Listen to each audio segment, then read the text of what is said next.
Me estoy grabando. Y pues, de las últimas cosas que vimos antes de que saliéramos de vacaciones, pues fueron relaciones y funciones. Y entonces, pues habíamos tenido estos ejemplos de funciones. La función identidad. Habíamos visto que, por ejemplo, la relación de divisibilidad no era una función. La relación de raíz cuadrada no era una función, porque, pues, por ejemplo, el 4 va al 2 y al menos 2. Eh, pero, por ejemplo, la relación de elevar al cuadrado sí era una función, porque pues siempre que ustedes eleven un número al cuadrado, pues ese siempre va a ser el mismo, ¿no? Eh, la función constante, pues también vimos que era una función. La proyección vimos que era una función. En fin, vimos como muchos ejemplos de funciones. Y pues definimos lo que era imagen directa e imagen inversa. Y pues nos quedamos nada más, enunciamos este último teorema, que era como igualdades de contenciones en imágenes directas e imágenes inversas de funciones, y veíamos que no siempre se portaba bien con algunas contenciones, ¿no? Por ejemplo, las que están subrayadas en 3, 4, 9 y 10 solamente son contenciones, no son igualdades. Y ese va a ser como la motivación a definir lo que es inyectividad y suprayectividad, porque justo cuando se le piden esas dos condiciones, esas contenciones dejan de, bueno, se convierten en igualdades, ¿no? Entonces, voy a probar algunas, voy a probar 3 de las 10 que están aquí, las demás 4. Voy a probar 4 de las 10 que están aquí, 2 de función, 2 de imagen directa y 2 de imagen inversa. Y las otras, pues ya ustedes las hacen de tarea moral para que empecemos a ver inyectividad y suprayectividad. ¿Sale? Entonces, pues no lo sé. Voy a probar, voy a probar uno. No, voy a probar 4. Voy a probar 6, que es la de la unión, y 7, que es la de la intersección. ¿No? Mejor ya sé. En vez de probar 7, mejor voy a probar una de las de 9 o 10. Voy a probar, ¿sale? Entonces, vamos a hacer la prueba. Eh, Juan, dime. este es el PDF que dejaste el día viernes, ¿no? Creo, el último Sí, día. este es del 15 de diciembre. Ah, ok, vale. El, Vale, el vale. teorema está enunciado, pero no está demostrado, ¿no? Es lo que estaba viendo, que ahí nos quedamos. Eso fue lo último que hicimos y después de eso tuvieron examen. Eh, Bueno, gracias. Dale. Entonces, a ver, uno. A1, supongamos que A1 está contenido en A2, ¿no? Entonces, lo que hay que probar es que la imagen directa de A1 está contenida en la imagen directa de A2, ¿no? Entonces, tomo un elemento ya saben, siempre piensen por lo regular que F va de un espacio, de un conjunto X en un conjunto Y. Entonces, la imagen directa es un subconjunto siempre de, de Y, ¿no? Mientras que la imagen inversa siempre es un subconjunto de X. Entonces, únicamente por mera notación y para que todo esté bonito, eh, o sea, para que se acostumbren a ese tipo de cosas, voy a tomar como quiero probar contención de imágenes directas, pues lo que voy a tomar es un Y en F de A1, ¿no? Por mera definición de imagen directa, si estoy en la imagen directa de A1, es porque hay alguien en A1 que me pega. Eso quiere decir que entonces existe un X que está en A1, de tal manera que cuando yo le aplico F a ese X, pues le pega a Y. Pero A1 está contenido en A2. Eso quiere decir que entonces X tiene que estar en A2, ¿no? Y como X está en A2, pues Y tiene que estar en la imagen de A2, ¿no? Como X está en A2 y f de X es igual a Y, pues entonces, por definición, Y está en la imagen directa de A2, ¿no? Y ya.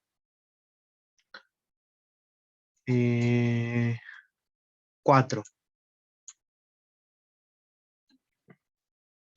Dice que la imagen directa de A1 menos A2 está, bueno, contiene a la imagen directa de A1 menos la imagen directa de A2, ¿no? ¿Cómo pruebo eso?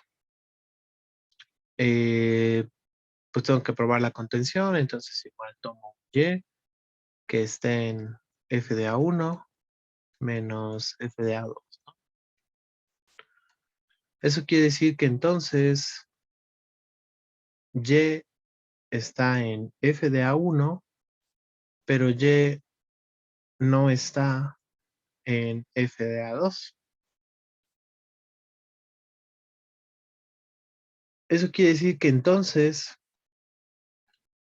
porque Y está en A1, existe un X en A1 de tal manera que ese X le pega a Y, ¿no?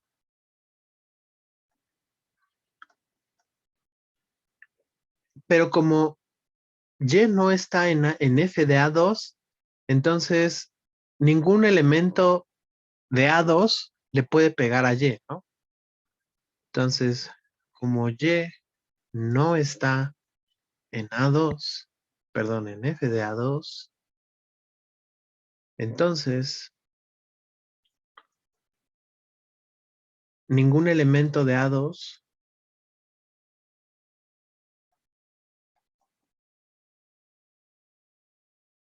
bueno, vamos a ponerlo así, para los cuates, aquí comitas, y le vamos a poner ningún elemento de A2 le pega a Y. Y ya si nos queremos ver muy pro, pues entonces lo que decimos es, para todo X que está en A2, f de X es distinto de Y, ¿no? No le puede pegar a Y. Pero en particular nosotros ya sabemos que el X tiene que estar, o sea, ya existe uno que está en A1 que sí le pega a Y. Entonces ese que existe que sí le pega a Y no puede ser un elemento de A2, ¿no? Um, para que, como ya sabemos que ese sí existe, solamente voy a cambiar de variable. Le voy a poner para todo Z en A2, f de Z es distinto de Y. En particular,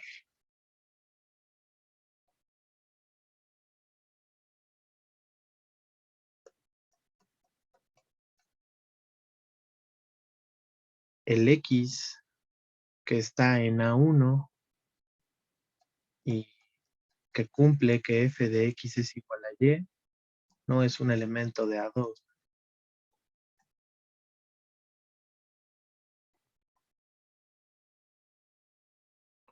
Es decir, X va a estar en A1, pero no va a estar en A2. Pues entonces, como f de X es igual a y X está en A1 menos A2, Y tiene que estar en la imagen directa de A1 menos A2.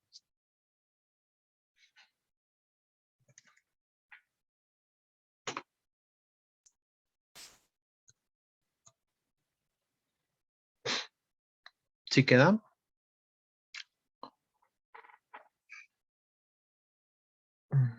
Ejemplo de que la otra contención no se vale.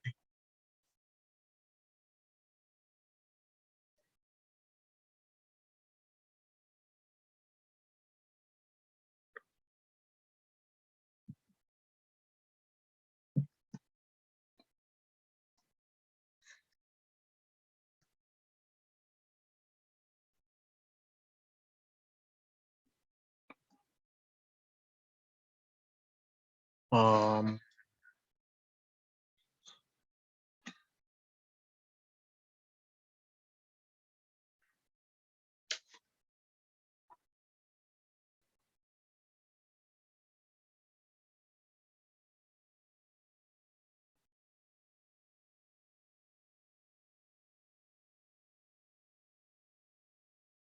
si me tomo una función constante, la función constante f que va de x en y, de tal manera que f de x es igual a c para todo x en x, no lo va a cumplir. Me voy a tomar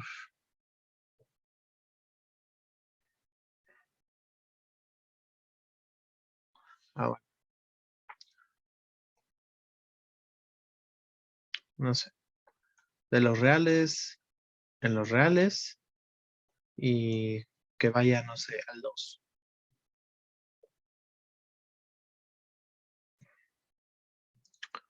Entonces, a 1 que sea, qué sé yo, el intervalo 1, infinito y que A2 sea el intervalo menos infinito,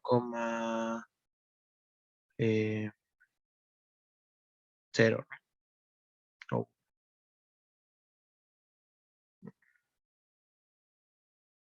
Ajá.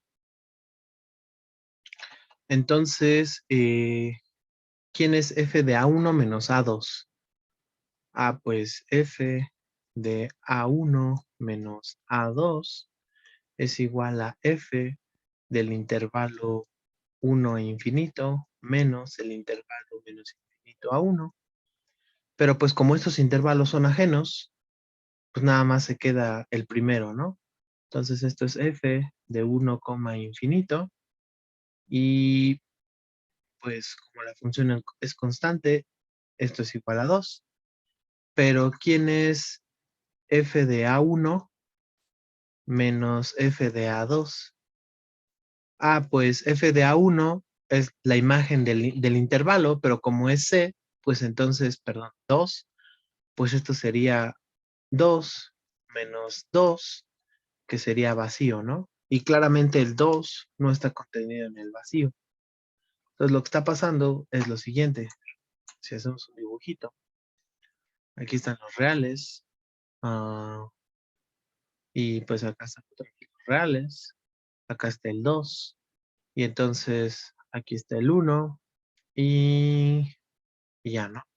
Entonces, todo el rojo está viniendo a caer al 2 por el teorema del punto gordo, y todo el azul también está viniendo a caer al 2, ¿no? Entonces, el rojo menos el azul sigue siendo el rojo y la imagen del rojo es 2, pero la imagen del rojo y la imagen del azul es el 2 y cuando las resto, pues eso me queda vacío, ¿no? Entonces, pues ya quedó con eso.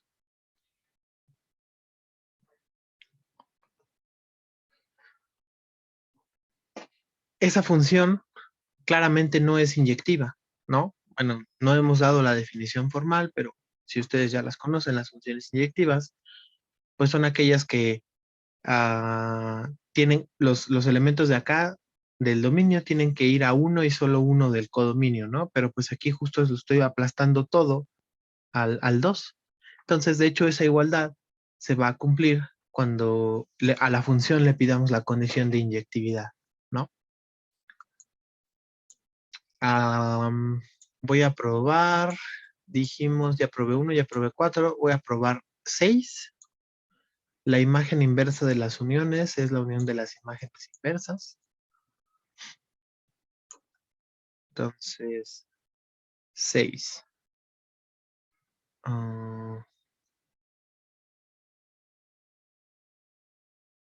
Por demostrar que la imagen inversa de B1 unión B2 es igual a la imagen inversa de B1 unión la imagen inversa de B2. Como son dos conjuntos, como es una igualdad, doble contención, entonces contención para acá. La imagen inversa siempre es un subconjunto del dominio, entonces solo por notación voy a tomar X, que está en F a la menos 1, de B1 unión B2.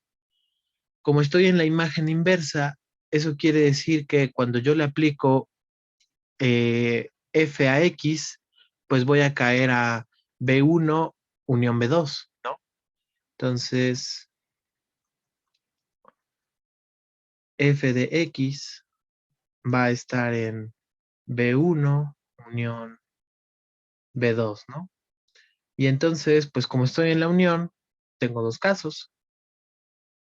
Si F de X está en B1, pues entonces es porque X va a estar en la imagen inversa de B1. Pero si ya estoy en la imagen inversa de B1, pues puedo estar en la imagen inversa de B1 unión lo que yo quiera, porque ya estoy en alguno de los uniendos, ¿no? Entonces X está en la imagen inversa de B1 unión la imagen inversa de B2. Y por otro lado, si F de X está en B2, pues lo mismo, ¿no? X va a estar en F a la menos 1 de B2, lo que va a implicar que X tenga que estar en la imagen inversa de B2 unión la imagen inversa de B1. Por lo tanto, se da la contención. La imagen inversa de B1 unión B2 está contenida en la imagen inversa de B1 unión la imagen inversa de B2. Contención para la derecha. Voy a tomar un X que está en la imagen inversa de B1 unión la imagen inversa de B2. Lo mismo, tengo dos casos porque estoy en la unión. Si X está en la imagen inversa de B1, pues es porque por definición de imagen inversa, F de X tiene que estar en B1, pero si ya estás en B1, pues entonces puedes estar en B1 unión lo que tú quieras, en particular B2, pero pues esto justo implicaría que X tiene que estar en la imagen inversa de B1 unión B2.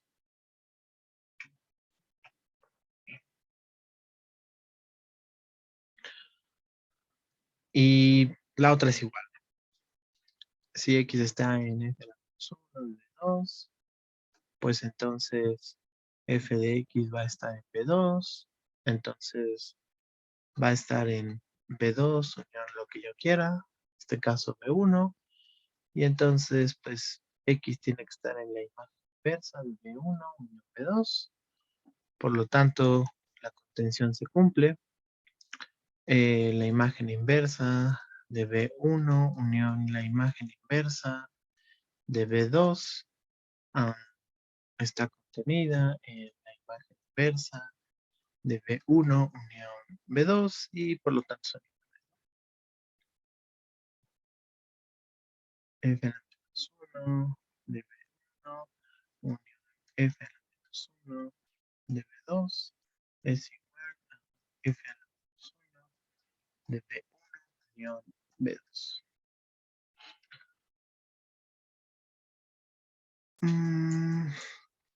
¿Y cuál es el otro? 9. La imagen inversa de la imagen directa está contiene algo. Entonces, 9.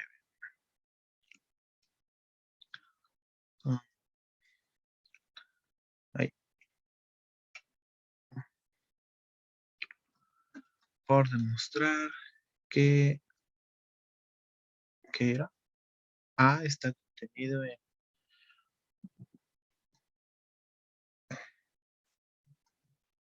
la imagen inversa de la imagen directa.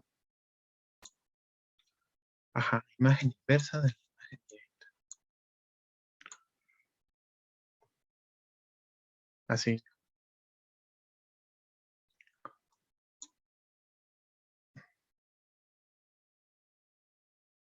Ok, entonces voy a tomar un elemento en A, X que está en A, le voy a aplicar F. Entonces, F de X, pues va a estar metido en F de A, ¿no? Pero como, ah, este, pero entonces existe un elemento en, Juan, pero eso no sería una igualdad. no, no. Justo ahorita, si quieres, vemos un ejemplo donde eso no es igual. Va a ser igual si la función es inyectiva, me parece. Por eso estas de acá las subrayé, ¿no? Eh, las que están, las coloreadas en 3, 4, 9 y 10 son solamente contenciones. En general, si la función es arbitraria. Cuando la función es inyectiva, me parece que la que se cumple es 3 y 9, y cuando la función es suprayectiva, la que se cumple es 4 y 10. Y cuando las dos funciones, y cuando pues obviamente es biyectiva, o sea, inyectiva y suprayectiva, pues se cumplen todas, ¿no? Pero sí, no, en general no es cierto. Ahorita vemos un ejemplo de que eso no es cierto.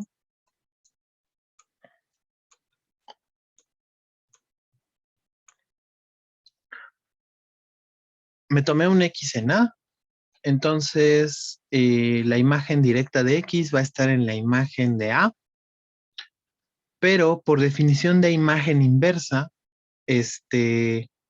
pues X tiene que estar en la imagen inversa de F de A, ¿no? Por definición de imagen inversa.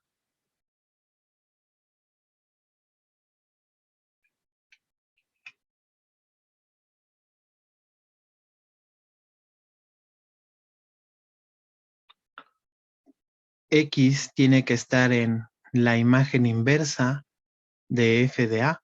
Porque ¿quién es la imagen inversa de F de A? La imagen inversa de F de A son todos los zetas en el dominio, de tal manera que F de Z pues está en F de A, ¿no? Pero pues justo X está satisfaciendo esto. Acá está arriba, ¿no? Entonces X tiene que estar en la imagen inversa de F de A. Eh, por lo tanto, A está contenido en la imagen inversa de la imagen de A. Ejemplo de que no se da la igualdad.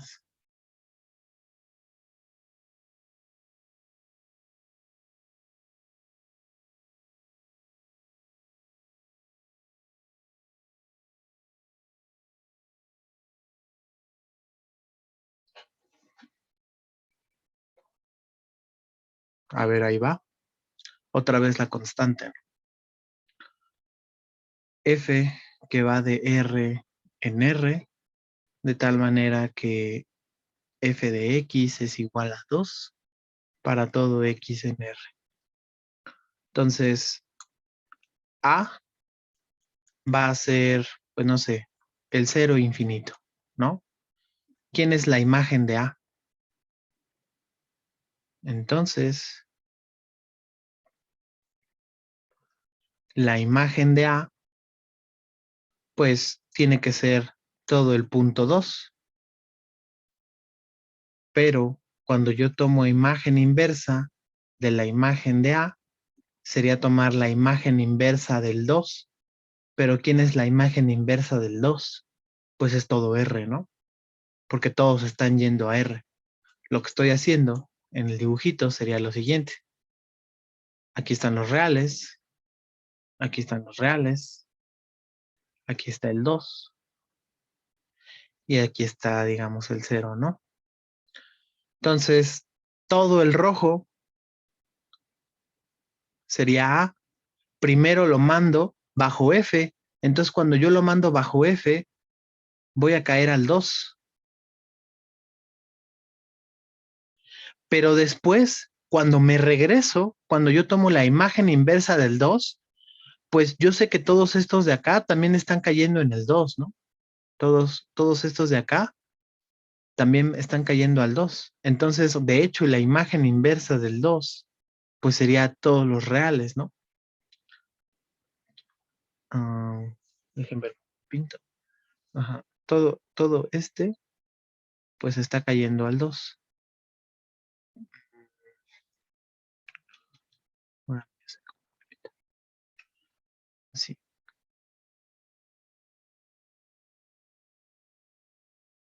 Pero cuando yo me regreso, pues al regresarme, estoy regresando a todos los reales.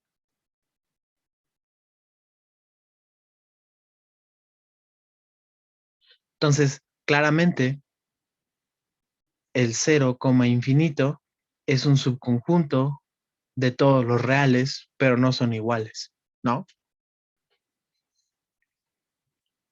No sé si con eso queda más claro. Sí, sí, sí, sí. Nada más, un favor, ¿podrías Dime, volver a escribir la definición del conjunto imagen inversa, por favor? claro. Este de aquí era quién? F a la menos 1 de F de 0 infinito.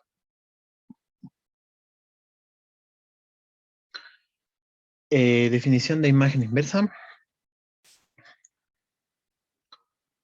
La voy a poner por acá.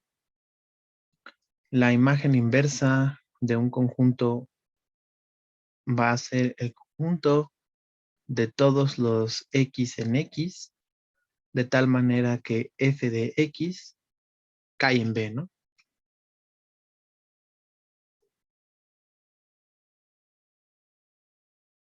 Yo tengo aquí mi conjunto B, este es mi conjunto Y, y este es mi conjunto B. Y acá está mi conjunto X. Entonces, la imagen inversa son todos aquellos que van a caer a B. Todo este rojito sería F a la menos 1 de B.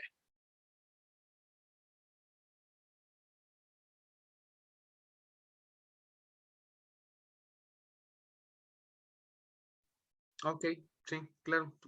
Todo bien, bueno, gracias. Sale. A ver, vamos a probar también eh, la última, ¿no? La 10, que es al contrario, ¿no? ¿Dónde estás? Que la imagen de la imagen inversa está contenida en el conjunto, pero no necesariamente son iguales. Imagen de imagen inversa. Entonces, a ver, 10. Imagen de imagen inversa de un conjunto B está contenida en B, ¿no? A ver, la prueba, pues me voy a tomar un Y que está en F de F a la menos 1 de B. Entonces, por definición de imagen directa, es porque va a existir alguien que está en el conjunto, de tal manera que cuando yo le aplico la función, pues soy ese punto Y, ¿no? Y está en la imagen directa de bla. Entonces existe un X en bla existe un X en bla, de tal manera que f de X es igual a Y. Pero por definición de que X esté en la imagen inversa de B, pues es porque si yo le aplico la función, f de X va a caer en B, ¿no? Como X está en la imagen inversa de B, por definición, cuando yo le aplico f a X, pues voy a caer en B. Pero f de X tenía nombre. ¿Cómo se llamaba? Y. Pero f de X es igual a Y y yo estoy diciendo que f de X está en B, entonces Y tiene que estar en B. Ah, pues Y empezó en la imagen de la imagen inversa de B y terminó en B, pues por lo tanto tiene que estar contenido, ¿no? Por lo tanto, f de f a la menos 1 de B tiene que estar contenido en B.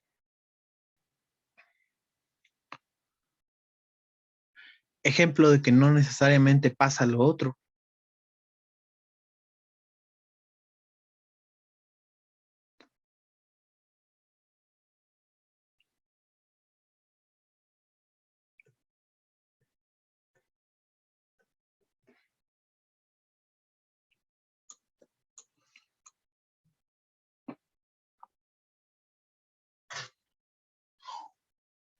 A ver, f que va de los reales en los reales, definida como... No, más fácil que eso. F que va de los naturales en los reales, definida como f de X igual a X. ¿Qué estoy haciendo? Ah, pues aquí están mis naturales. Nada más lo estoy como encajando, ¿no? Y acá están los reales.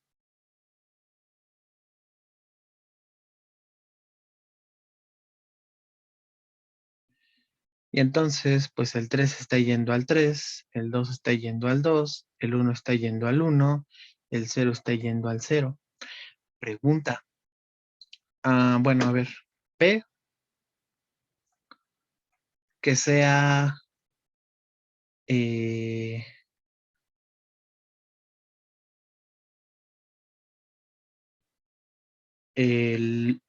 menos infinito, coma 0, unión el 1 y el 2.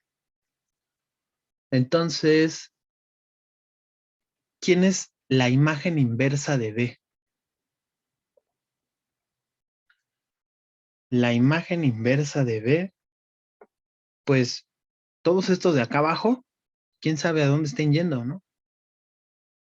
De hecho, la función no me está diciendo a dónde, de dónde están, no dónde estén yendo, más bien de dónde están viniendo, ¿no? Yo solamente sé de dónde vienen estos rojitos, que vienen de su propio natural, pero los otros no hay necesariamente alguien que le pegue. La imagen inversa de B, pues de este conjunto no sabemos, y del 1 y el 2, pues tiene que ser el 1 y el 2. Y cuando yo le aplico F, pues F de F a la menos 1 de B, pues es el 1 y el 2, ¿no? Y entonces, claramente, F de F a la menos 1 de B, que es igual al 1 y al 2, es diferente de todo B, que es menos infinito 0, unión el 1 y el 2, ¿no?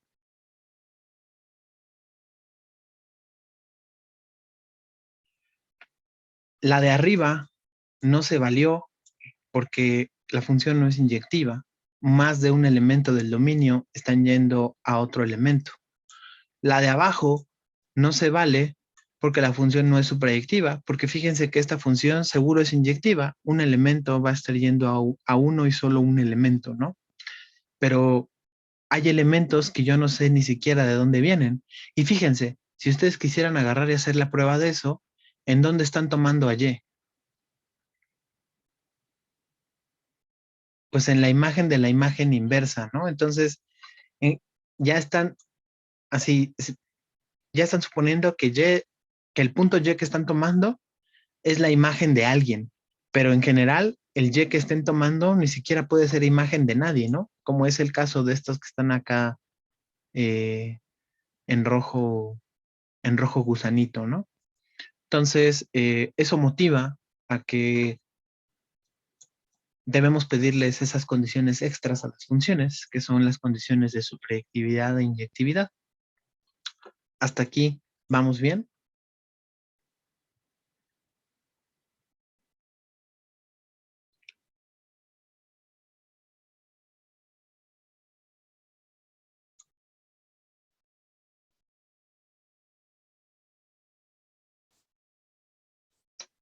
Ok.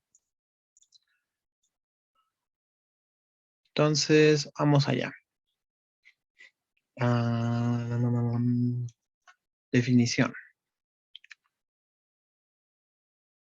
Sea F que va de un conjunto X en un conjunto Y, una función. Decimos que F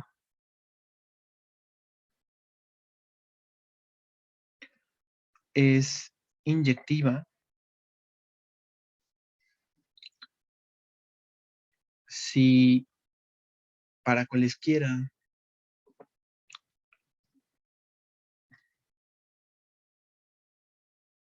X1 y X2 que estén en X diferentes, tenemos que sus imágenes también son diferentes.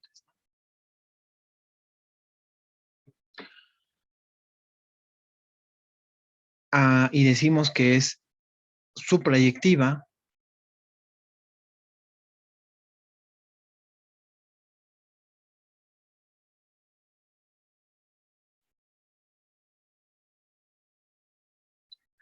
si la imagen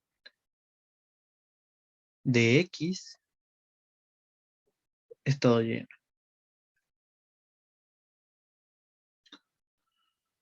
Observación.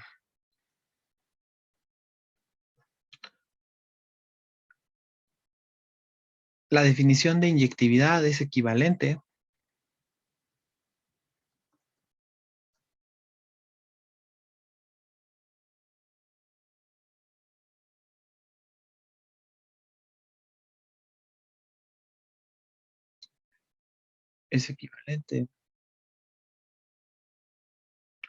y la razón es por contrapositiva.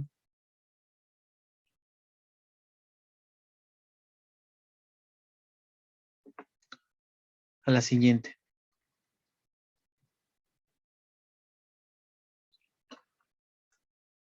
Para cualesquiera X1 y X2 en X,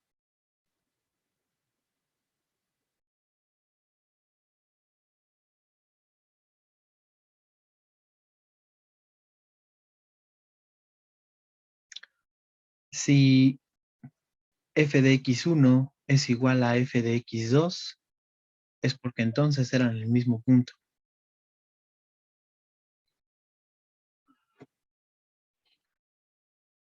X1 distinto de X2 implica que f de X1 es distinto de f de X2. Si yo le aplico la contrapositiva a eso, pues es negar el consecuente, implica la negación del antecedente. F de X1 igual a f de X2 implica que X1 es igual a X2.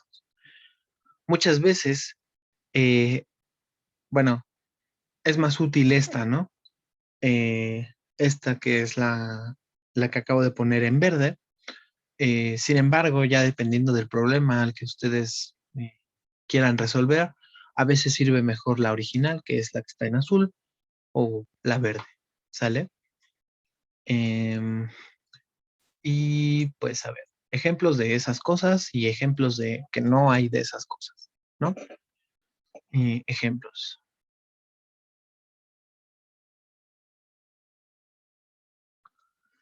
De cosas que ya sabemos que son funciones. La función identidad es inyectiva y es superyectiva. Si ni siquiera es función, no tiene caso checar eso. La función, bueno, y decimos que es biyectiva si cumple las dos cosas. ¿No? No sé. Voy a poner aquí.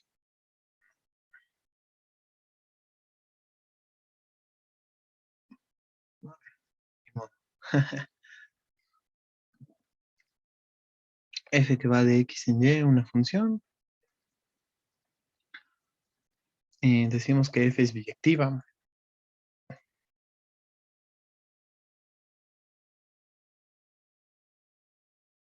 Si es inyectiva y es superyectiva.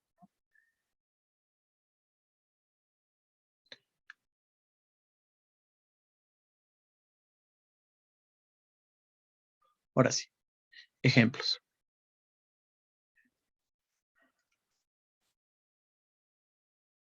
La función identidad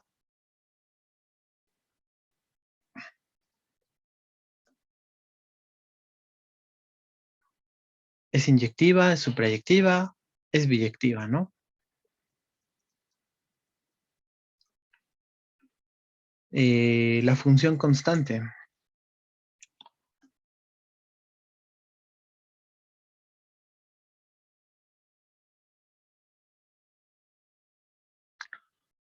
no es inyectiva.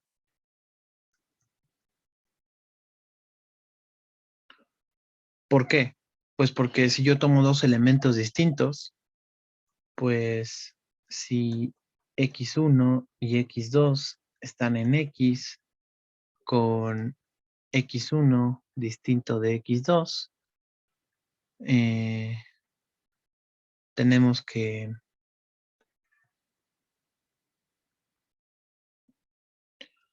f de x1 es igual a una constante c que es igual a f de x2. Entonces, esa cosa no puede ser superyectiva, digo inyectiva, ¿no? ¿Qué otra vimos? La de la raíz cuadrada, ¿no? Bueno, la de la raíz cuadrada, pero digamos que suprimiendo su codominio, ¿no? F que va de el cero infinito en el cero infinito, definida como,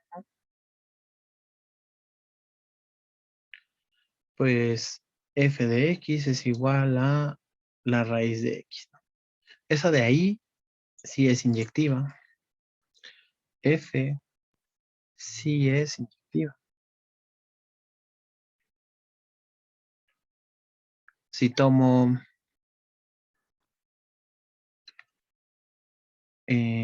dos elementos, x1 y x2 en x, de tal manera que f de x1 es igual a f de x2, pues esto va a implicar que entonces la raíz de x1 es igual a la raíz de x2, y como nosotros ya sabíamos que elevar al cuadrado es una función, pues eso va a implicar que la raíz de x1 elevado al cuadrado es igual a la raíz de x2 elevado al cuadrado, pero pues eso va a implicar que x1 es igual a x2. Fíjense, ahí no estoy utilizando que elevar al cuadrado sea biyectivo o superyectivo, nada más estoy utilizando que es función. Entonces, no estoy diciendo nada raro. Elevar al cuadrado no es inyectivo. F de x igual a x al cuadrado no es inyectivo.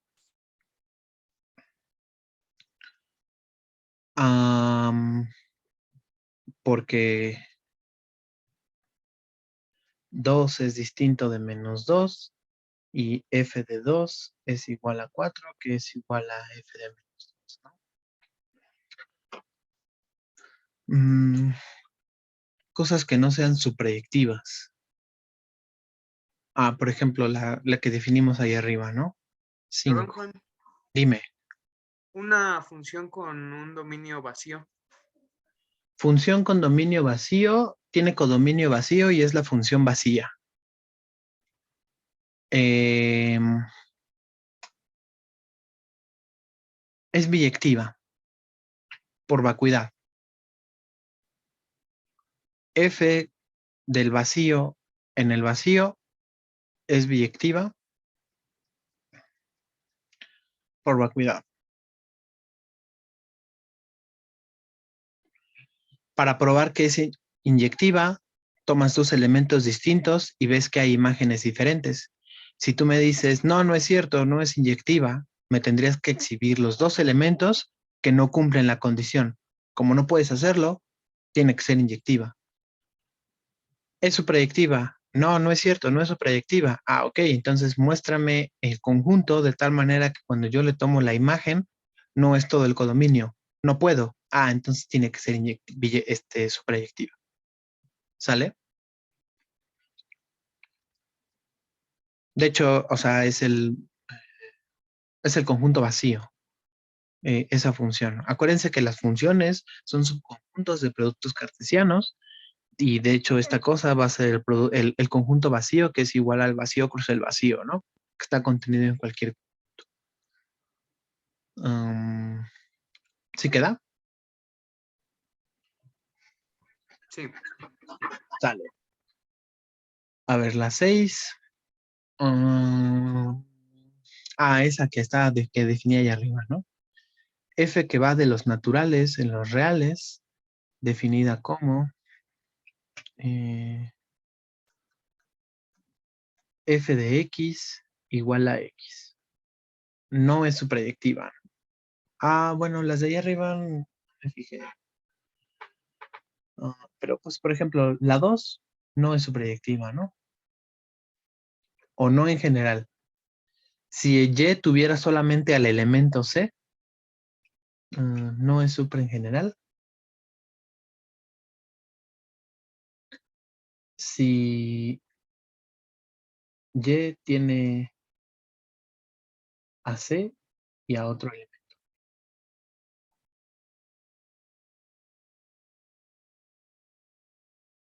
Porque si sí tiene a C, pues desde luego que es su predictiva, ¿no? Pero si ya tiene otro, pues a ese nunca lo vas a tocar. Entonces, pues ya. La raíz de X, mm, así como lo definí yo aquí en este dominio, sí es su predictiva, ¿no? Esta sí es su.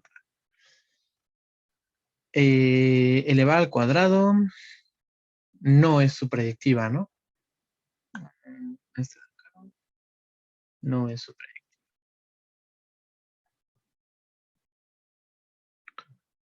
predictiva. Esta de acá es inyectiva, pero no es su predictiva.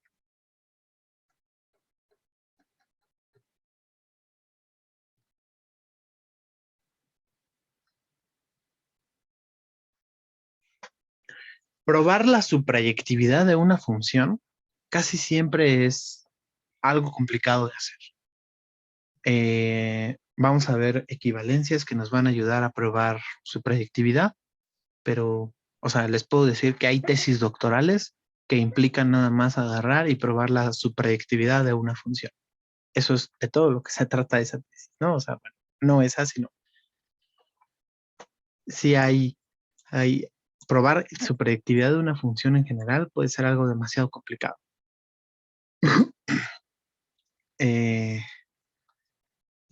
7. Otra función suprayectiva. Por ejemplo, algo que sea así de los reales en los reales y demás cosas. Pues por ejemplo, la función f que va de los reales en los reales, definida como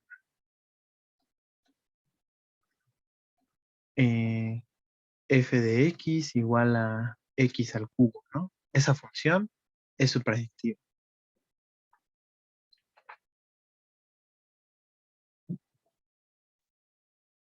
De hecho, también es inyectiva.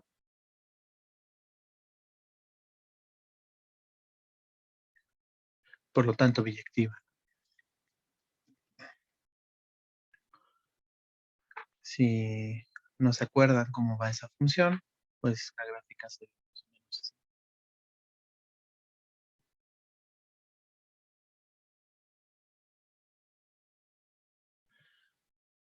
Si yo doy dos que su imagen es igual, pues lo que hago es agarrar y sacarle raíz cúbica y ya, son iguales, ¿no?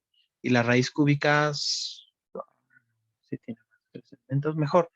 Dos diferentes, le tomo, los elevo al cubo, tienen que ser diferentes. Y para ver qué es su proyectiva, pues les digo, eso es más complicado de hacer, pero intuitivamente lo que tienen que hacer es tomar un elemento en los reales, le sacan la raíz cúbica y pues ese elemento va a ser el que le va a pegar, ¿no? Ok, ya son las 2, entonces hasta aquí le dejamos.